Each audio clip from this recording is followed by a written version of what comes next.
The day I came home and found my own house locked against me, I didn't pound on the door or call the police. I quietly reached into my pocket, pulled out every spare key I still had, and placed them in my son's hand with a small smile. He thought I had finally accepted defeat. He had no idea I was waiting for one person to arrive, the sheriff, and the paper he carried would change everything before sunset. If emotional family stories with unforgettable twists and meaningful life lessons speak to your heart, I'd truly appreciate you subscribing to Behind Dad. Before we continue, I want you to know that the pictures you see throughout this video are creative visual dramatizations created to help tell the story.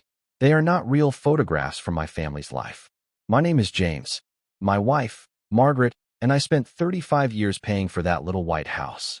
Every scratch on the hardwood floor reminded me of my children growing up. Every tree in the yard had been planted with my own hands. After Margaret passed away, the house became more than a place to live. It became the last place where I still felt close to her. I never imagined my own son would be the person standing between me and my front door. I had spent 3 days helping my older brother recover from surgery in another town. Daniel called several times, asking when I planned to come back. I thought he was simply worried about me. Instead, when I pulled into the driveway, every lock had been replaced. My boxes were stacked neatly on the porch. A handwritten note on the door read, "Dad, it's time to move on. This house belongs to my family now." Daniel stepped outside holding his newborn daughter while my own daughter, Emily, stood behind him in complete silence. He calmly explained that I would be happier in an assisted living community and claimed he had already arranged everything. My heart shattered, but I refused to let anger control me. I slowly handed him every old key I still carried and smiled. Daniel looked relieved, believing I had surrendered without a fight. As he walked back inside, I quietly glanced down the street. A county sheriff's vehicle had just turned the corner and was heading straight toward my house. The sheriff parked quietly at the curb and stepped out carrying a large sealed envelope. Daniel's confident smile faded the moment he recognized the uniform. He hurried down the porch steps and tried to explain that this was only a family misunderstanding, but the sheriff politely asked him to step aside. He walked directly toward me, confirmed my name, and handed me the envelope. My hands shook as I accepted it. I had been waiting for those papers, but I still prayed I would never have to use them against my own son. Months earlier, after Margaret passed away, my attorney suggested updating several legal records to protect the property from future disputes. At the time, I thought it was unnecessary because I trusted my children completely.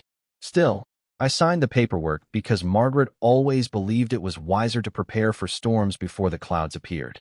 Standing there with the envelope in my hands, I realized how right she had been.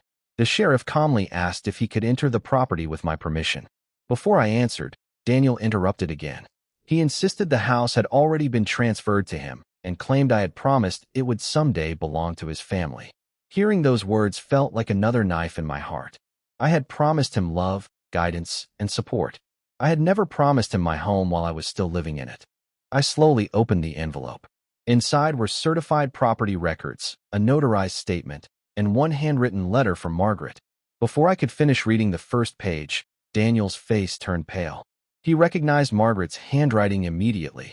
Emily quietly began crying because she remembered her mother writing that letter during the final weeks of her illness. The sheriff looked at the documents, nodded once, and then turned toward Daniel. In a calm voice he said, "Sir, based on these records, you need to unlock this house immediately." Daniel stood frozen. Just then, another car pulled into the driveway.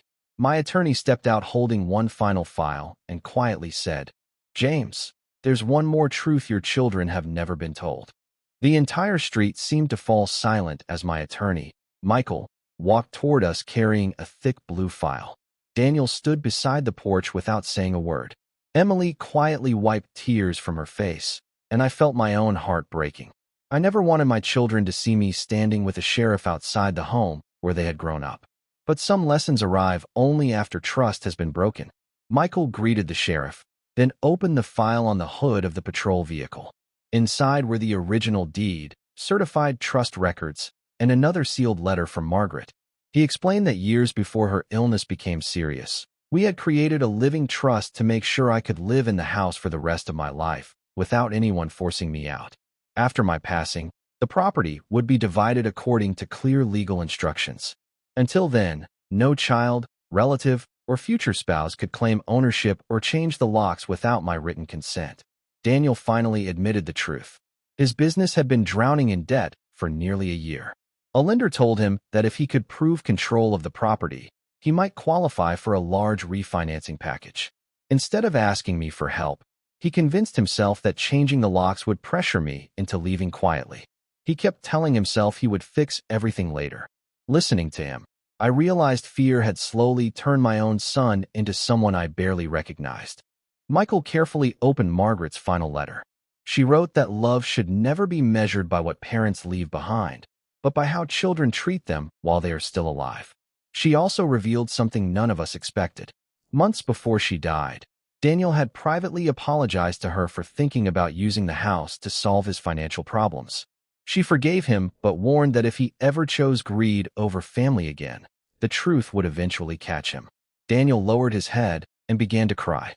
Then the sheriff folded the legal papers, looked directly at him, and quietly said, "There's one final document you still need to read before this day is over."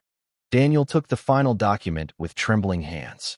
The sheriff waited quietly while my attorney stood beside me. No one rushed him. As he finished reading, the color drained from his face. It wasn't another lawsuit or a hidden debt. It was a court-approved notice confirming that the attempted lock change and false claim of ownership had no legal effect. The house remained completely mine, and any future attempt to remove me without my consent could bring serious legal consequences. Daniel slowly folded the paper and realized there was no shortcut left. The truth had finally caught up with him. Emily stepped toward me with tears streaming down her face. She admitted she knew Daniel planned to change the locks, but she never believed he would actually go through with it. She said she stayed silent because she was afraid of tearing the family apart. Instead, her silence almost destroyed it. I looked at both of my children and felt more sadness than anger. Losing a house would have hurt, but almost losing my family hurt far more. At that moment, I understood why Margaret always said that silence can sometimes become the biggest mistake of all. Daniel walked to the front door, unlocked it with the new key, then removed every replacement lock he had installed.